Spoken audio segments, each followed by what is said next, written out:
Well, hi there. This is Jim, Slim Jim. Slim Jim used to be a big Jim. Even his shirt, it's like kind of strange. For all you folks who've lost weight, you go to wear those older clothes. I lost 70 pounds. It's like everything's just, yeah, got to get a new wardrobe, right? I was waiting until I got to a certain like 134. So once I went from 205 to 134, I said, okay, these are the clothes I'm going to fit in for the rest of my life. So I slowly bought clothes that fit me. I had to go into the child section. Americans are so overweight, right? So adult section is for big people, I guess, because I couldn't find anything to fit me uh, in the child section that actually fit. I had to go into the, like a teen section, child section. Yeah, crazy. Anyway, so what I did was, I get that out of the light. What I did was, I just this silly thing here. There we go. What I did was, I just brought a nuke box from the cherry tree because there was a bunch of them in there, and so I just brought it over here and set it right there. And so there it is. And so they pretty much already all gone in. There was like a line. They were just, it was like girls from the Queen Right hive on the left there.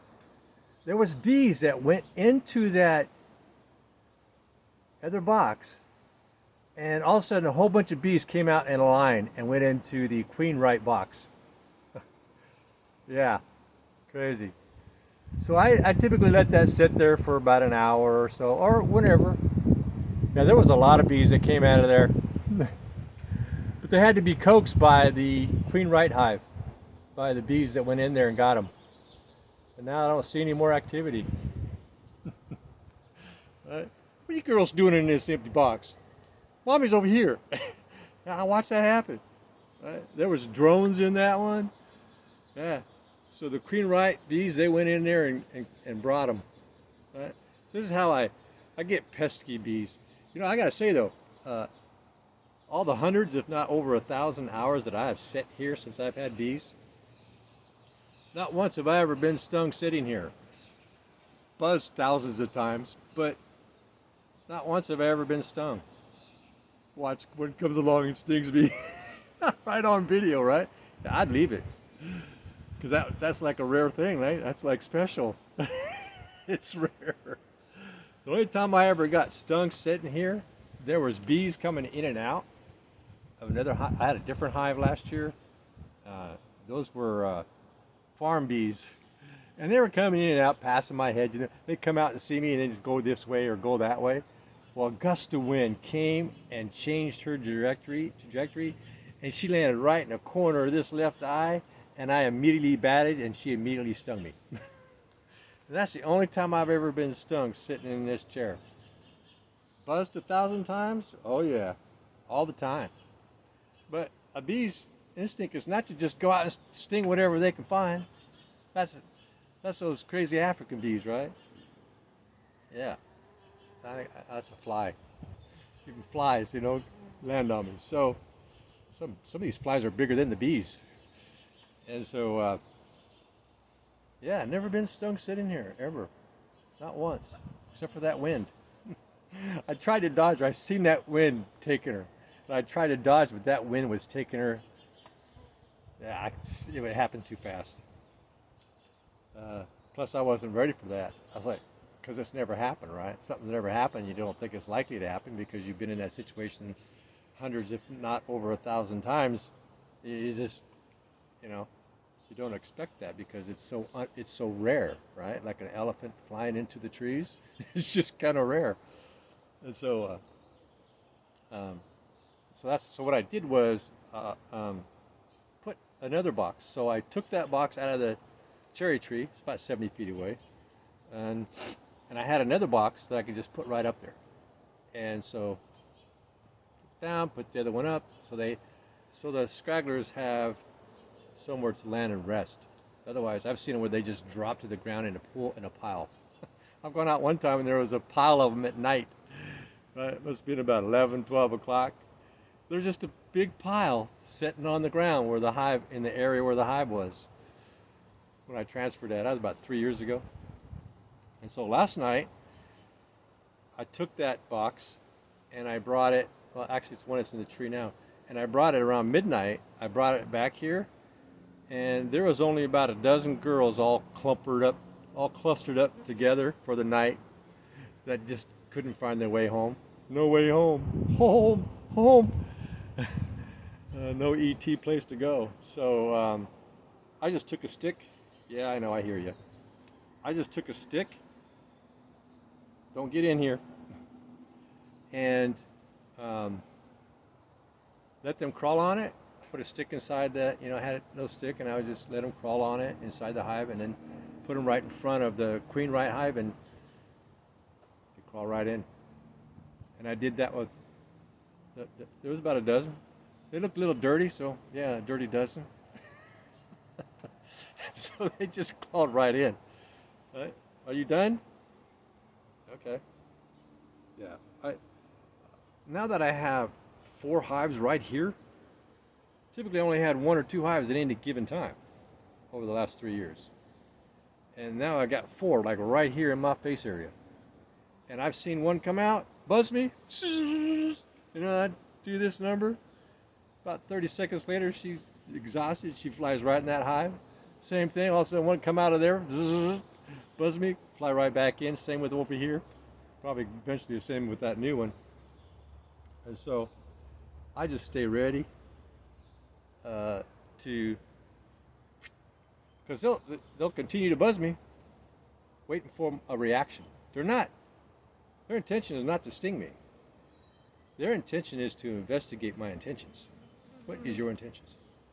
Are you a good boy or a bad boy? You gonna mess with my hive? You after my resources? What do you want? You're really close. And that's what's happening. Yeah. I've sat here so many thousands of times over the years. Thousands, probably. Yeah. Yeah. And not one bee sting, except for that gust of wind. And that was only once. And I was sitting over there doing a video one time on the other side of that hive right there. And there was this really strong gusts of wind on and off for the next 30 minutes while I was making that video. And they would take these, and there was a bunch of bees that were up orientating, a large group of orientating bees, and they'd flush them to that way, would take them right to the ground, and then they readjust right in front of my face, because I was about this far away from them, the grouping. I wasn't, actually I was right in it. And so they would fly back. And that went on for half an hour until I was done with the video. I was getting ready to get up, and another strong gust came, blew them to the ground. One readjusted a little too far into my eyelash. Same left eye got stung again. Same left eye. Batted her and she stung me. Just that fast. Just bam. Just when she felt those hairs, oh, I'm being attacked. Boom. And the only time I've been stung is when I'm messing with the bees. They don't like to be messed with. Don't mess with me. I'll get you. Right? And so, it's the only time I've been stung. So, I put the hive that I caught all the other 2 previous swarms in, that's back up in the tree now. Oh, there's a bee just went in there. And so I've got 4 baited nukes out right now, because you never know. You can catch one swarm, and a couple of days later, there's another one from another hive or something, also looking. And so it's good to kind of keep a couple out all the time at this time of year, when it's division time of the year, which is spring. And keep your eyes open, right? Sit down in front of your hives now and then, so you can monitor a baited nuke. Because if they're going to go on one of your baited nukes, they're going to go on all of them. if there is a hive looking to swarm out, they leave in groups. A, B, C, D, E, F, G, who knows how far, I don't know. Probably about 50 or so in each group on average. And because they want to be able to, if they really like a box, they want to go in like a pack of wolves and attack any spiders or anything else possibly, right? Overwhelm whatever predator's in there. They've been known to do that. And kick the existing party out. And so that's kind of what's going on today. And I'm feeding them. So I've got a jar up there. They've already gone through one jar. I've already emptied out one jar today. Oh, she's just buzzing by. And so I've got another jar out ready. And so it's important that when we catch a swarm, to feed them for the next month, at least. Especially when it's towards the girth time of the year, mid-July and on. There's not a lot of things flowering, things get really dry, there's not much for them to eat. So what I like to do is make any splits or catch any swarms in spring when there's still lots of flowers. I've got all my blackberry flowers are really starting to open up more heavy now. I had one bee chase me away. I was watering these blackberries a while ago. Watering them heavy. I was kneeling down, watering, getting down low. And a girl just came, "Hey, what are you doing, huh? What you doing? You're kind of close, don't you think?" She did that for the longest time. I didn't have nothing with me. And when I stood up, I gave her a spray. I put it on spray, a light spray, and gave her a mist. Yeah, she left me alone after that. Maybe I should not bother that creature. I get sprayed, right? No, she didn't come back. And so, but yeah, she bothered me for like a minute. I was just bzz. Now, most of the time when a bee buzzes us, they're curious creatures. They're investigating. Or they're hoping that you'll do something, like give them some food or something. Kind of hummingbirds do the same thing. I've had hummingbirds many times. I'm sitting here, and they'll just come right here in front of me, or right here, or here, just wherever, and just hover and stare at me for the longest time. And I'll just talk to it, and it just hovers there. Seems like forever. It's like, don't you come near me with that beak. Yeah, I'm little anxious, Birds are animals, and they can all of a sudden do something you don't expect, especially with that beak, coming your eyeball. Highly unlikely, but it's something we think about. Take our eye right out.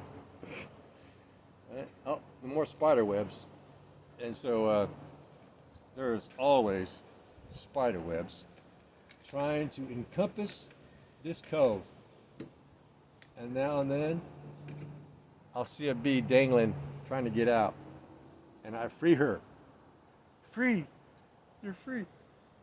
That's the bees going in that. I just put that up there a little while ago. I had to reshore up that bottom baseboard. I did a cheap job. Not anymore. It's tied into that.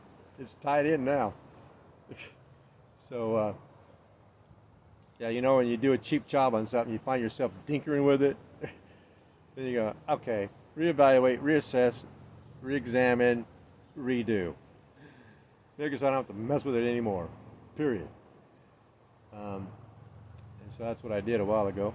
And so you can see there's a lot of girls over there. A lot of girls.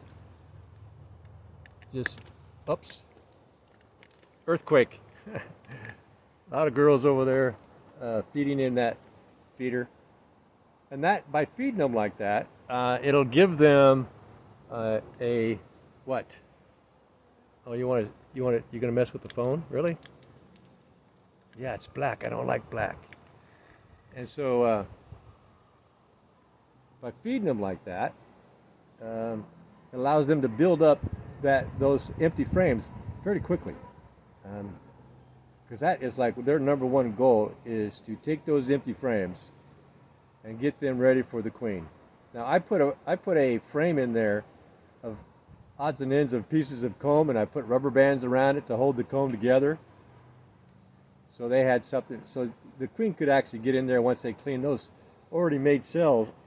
she can lay in there, she could have laid within 24 hours. Every time I sit here, something's in the air back here. I don't know, something from the peach tree, the grapevine, some sort of a pollen mist or something. Yeah, once in a while. So I also have some screens in the back of both of these over here. So these, I have a bottom screen board, an 1/8" hardware cloth base. There's no wooden bottom on these two hives. It's a screen. And underneath that screen is a white observational panel that I can slide in and out. And so when I see these girls fanning, like over there they're fanning, I take that back piece of strip wood out and I put in a screen so they can have more airflow going through the hive. And there's times when I would put that screen in and about 30 minutes later all the fanners disappear. But of course it always depends upon how hot it is, right? Well, this girl's really inspecting this phone. What is this thing that's moving? Don't get in my face now. Okay, so now I'm going to be doing that to that swarm. I like to let them settle in for about a month or more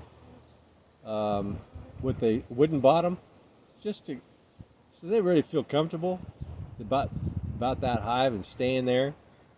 And then that's when I transfer and that's when I give them a bottom screen with the observational panel. So I was going to actually do that today because that one's ready. And then once I transfer that one over there to that blue one, you can see that blue one. Whoops!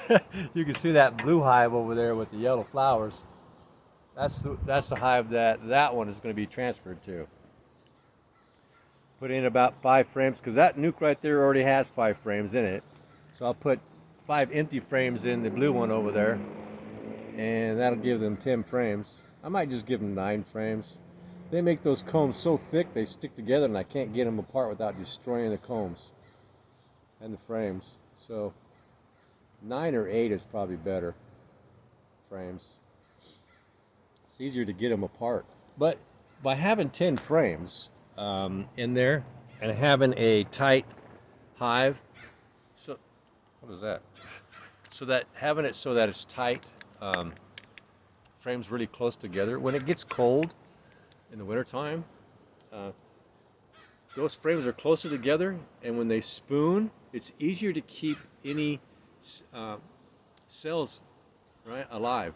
Any brood that's in the cells, it's easier for the whole hive to stay warmer when you got the walls really close, and the heat stays in better, right? And so, yeah, once the honey gets warmed up and all the other the comb gets warmed up, it's easier to maintain that temperature. They don't have to use so much energy to vibrate their bodies to keep them from going into hypothermia and or dying out. So, what? Yeah, okay, Inspector Clouseau.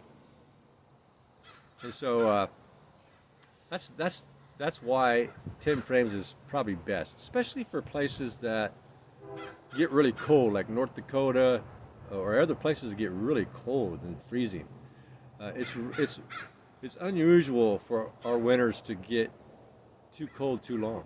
Maybe in the mid-20s is the lowest on average. And the nights through the winter average in the mid-30s. So it's not that bad here. So I can feel more comfortable about going with 8 frames and having it a little farther apart.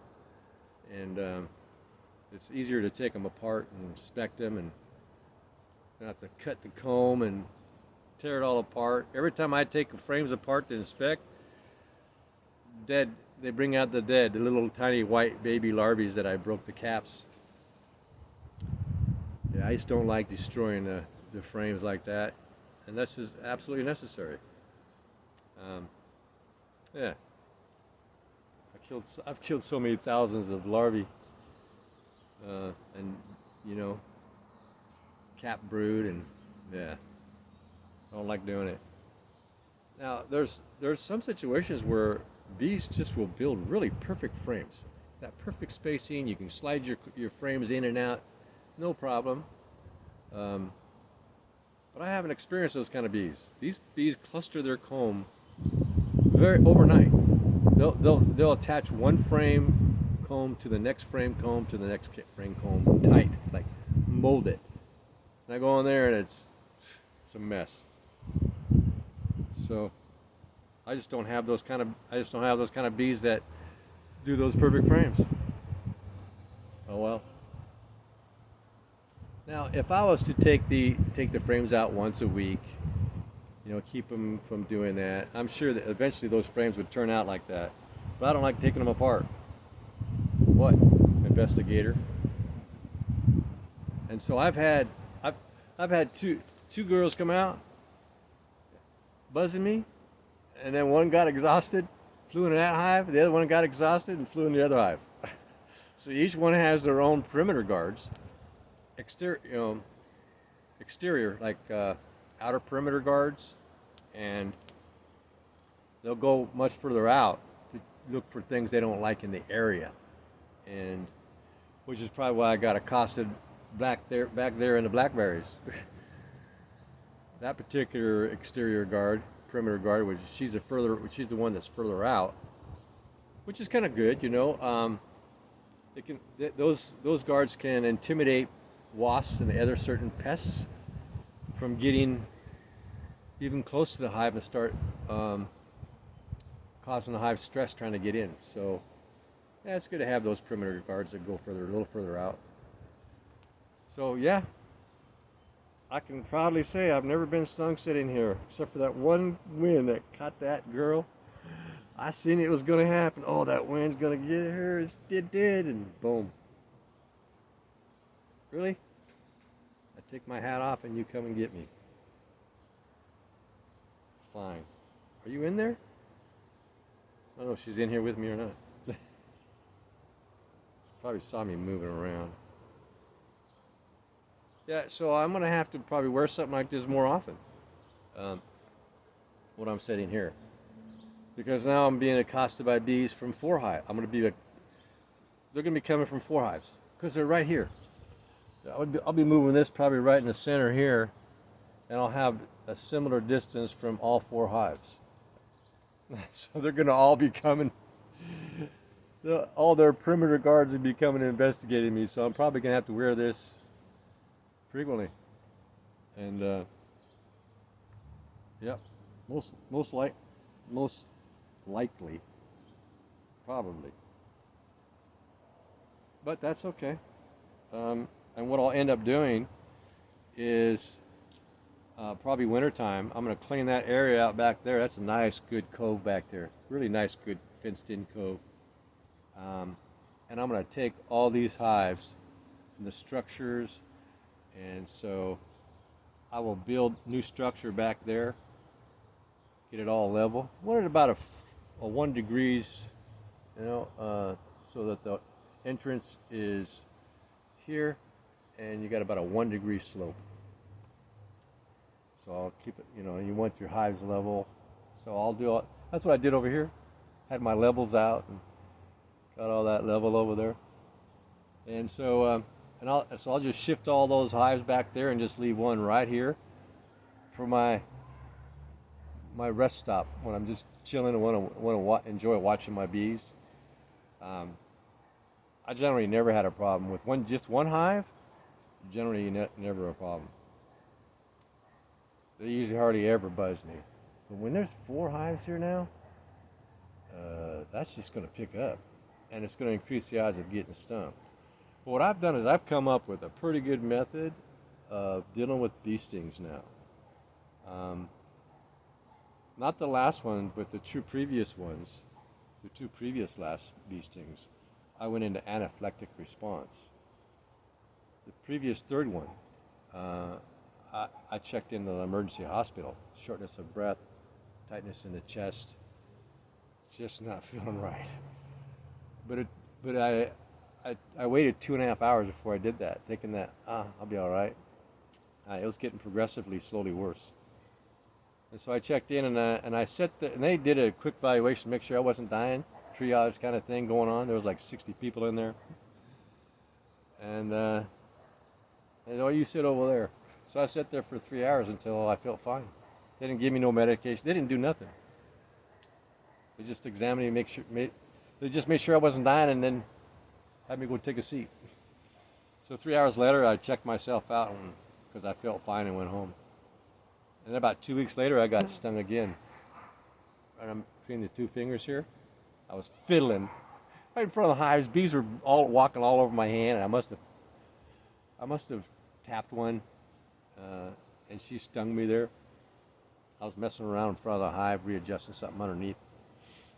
Yeah, bees were all in my face and all over my hands, and just a matter of time, right? We do stuff like that, and no head cover, no gloves, and I've been doing that for several years and never got stung. Well, I did, but it was always my fault, like that one. And so I still felt the same response, anaphylactic shock response, and it was quicker than the last time. The shortness of the breath, the pain in the chest came quick, within seconds. It was so fast. I said, wait a minute here. What if I have something to say about it? So I sit here and put myself into a trance. I went into my mind, and I coaxed my mind into taking me into the problem area. And I was able to isolate the problem area. It was a lymph node. At first I thought it was a potato. Swollen up, so it looked like a potato. My mind drew the picture and let me see it all. In fact, my mind let me actually engage the area. And let me take control of it consciously. It was kind of cool. It was like being on mushrooms or something. I don't know. I was on an inner experience, right? Ever see that movie Inner Space or something? Yeah, I was on inner space. A different type of Star Trek voyage. And yeah, I was able to see cells, and it was so cool, man. It was like, what the heck is this? And but I enjoyed the trip, and I took control of what was happening, and was able to shrink that potato, and all of a sudden there was nothing. I didn't feel no more anything, no more anaphylactic response, no shortness of breath anymore, no tightness in the chest. I felt great. And so from the time I sat down and put myself into that trance until the time I got up and got busy again, doing what I was doing with the bees, about 4 minutes have gone by. It seemed like an eternity when I was in there. When about 4 minutes went by. I went, that's quick. No. Well, she got right close to my eyeball. No. And so it was a pretty quick fix. What? Yeah, I can't sit here without a veil anymore. There's just too many bees. Not only that, when there's this many bees, this many hives this close together, they don't like the other bees either in front of their hive. They will defend the front of the hive from other bees, which is these other bees. And that keeps the tension up, elevated. Right? A little bit of an anxiety all the time. I got a neighbor over there always trying to get into my hive. So they're going to be even more a little bit defensive of the hive and me sitting here, right? Because their guard is up a little bit more because they have so much competition right next to them. And so, yeah, bees do not like each other, period, unless they're from the same hive. They will fight each other to the death, right? Competition for food or space or a hive. If there's a weak hive and there's another hive that's getting ready to divide, I have seen lots of bees come from some other hive in my neighborhood and this hive was dying. It was so weak, and those bees literally went right in and took over that hive, my hive. Yep. So, yeah, I've seen that right here, right in front of me. I was watching it happen. Well, are they just letting all those in there? It's like there were some of my girls that were trying to fight them off, but they were sick from the roll mites infections. The hive wasn't healthy, and those bees went in there and cleaned out all the storage of food that they had, all the honey. Yeah, crazy stuff, right? I think I'm just gonna leave this up. Bee comes in my face. Do a quick drop. Yeah, quick draw. And so there you go. So tonight, there's bees going into that one up there already. Okay, interesting. Yeah. I had something similar happen last year. I caught this swarm and in the middle of May, and about a week later, I started seeing large groups in all my baited nukes again. So I got all excited, man. I was putting all that lemongrass oil in front, and making sure there's no bugs in all these hives every day, and you know, and all of a sudden it just stopped. So somebody either did a split, or added another brood box, or they found another place, different place.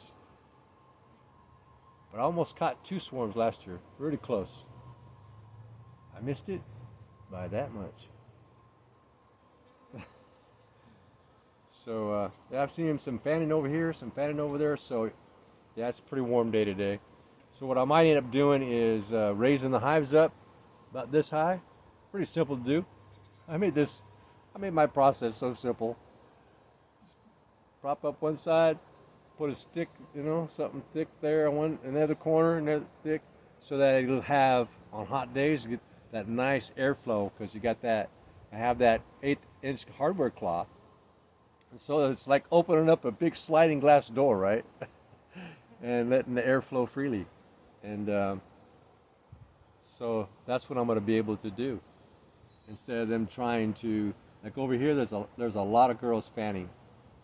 I even have a screen on the back so that there's more airflow coming through from the front and the back. But apparently it's not enough. There's a lot of fanning. So when it starts to get really warm, I'll prop up the hives about that high. Probably about a 4x. So I got these little squared 4x4 blocks. I'll just add a 4x4 in each corner, and give us really good airflow. Yeah, there's a lot of fanners over there on that one too. Yeah, and this one too. Yep. There was a lot of fanners yesterday on the new swarm I caught, because this only got a little hole, right? And yeah, I might transfer that one early. It's recommended you do a week, but they look well established already. And there's a lot of girls out navigating right now, doing their orientation. And so they look pretty well established. I might go ahead and transfer them. That'll be day 3. So yesterday was their first full day there. Today is their second full day there. And so tomorrow will be their third. I'll probably do it in the afternoon. And probably around 2 o'clock. And that way it'll stay cooler for them, because that's directly in the sun. It's just now, my grapevine is just now starting to offer that hive some shade. And same thing with this one over here. My grapevine is just now offering them some shade. And it's 4:30. So yeah, that can get pretty hot. So if they have to spend a lot of their energy fanning, right? That takes a lot of energy, a lot of resources, honey and stuff.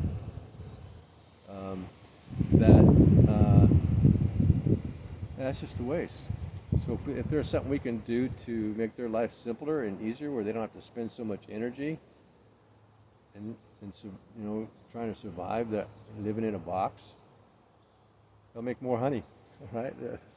they'll be able to retain more resources and build those resources up faster and do splits sooner. More hives. Yeah, the more energy that they have to use in just maintaining the fundamentals, the less honey that's made, the less resources in the hive, and the less likely they'll swarm out and make a new hive. So okay, well, I just thought I'd drop a line. Yeah, there's bees going in that one. Okay, well, yeah, I could catch another one, I guess. That'll give me 5. I got everything I need for 5 hives. But I don't have everything I need for 6. Well, I do, but so I made 6 brood boxes from some scrap wood, and my 6th one is on this one over here. So I have to divide that one and then make a split or something that give me 6 hives. And so I guess my next step is to make a bunch of supers. I only have one super that I purchased 3 years ago, or 4. And so I want to make a super for each box. I probably should go ahead and make a few more brood boxes. I'm gonna have to go. You can go to those construction sites where they're building homes and stuff, and they got those big trash bins where they throw all the scrap wood. Because I only need little pieces, 3/4 inch. I only need little pieces, and kind of like Reese's Pieces, just little ones. And to go buy an expensive $60 piece of plywood, I don't know. It might be cheaper just to buy the already made hive. Because they get that stuff for cheap, Those folks who, manufacture that stuff, they get the wood wholesale. And sometimes it might be cheaper just to buy it, than to buy a big 3/4 inch piece of plywood for $60. I can buy it already made hive for like $40. It's already made. And if I have to buy the wood and then build it too, I don't know. Probably cheaper to just buy a hive that's already made. Anyway, so that's my day. Please subscribe, thumbs up, ring the bell, leave a comment. And so tonight I'll be bringing that hive from the front around midnight, dropping it in the front there. Let them walk their way into the hive, the queen right hive for their sleeping of the night. Yeah, those girls last night when I transferred it was clear they were going to sleep. And this is a little tiny ball. They had made this little tiny ball of about a dozen bees right in front of the entrance, on the ground, on the floor, on the base, on the inside in front of the door. And they just clustered for the night. So I brought them over, woke them up. I woke them up. And I coaxed them on the tip of a stick, and I put it right in front of the hive, and each one walked into the hive, or it's going to be warm for the night. So I bet you they probably appreciated that to some degree, in their own way, in a bee way. Yeah, that's my beak. So, all right, that's my day. I go do all the bunch of other things. And you have a good day. And for goodness sake, never forget to do the margarita. Good day.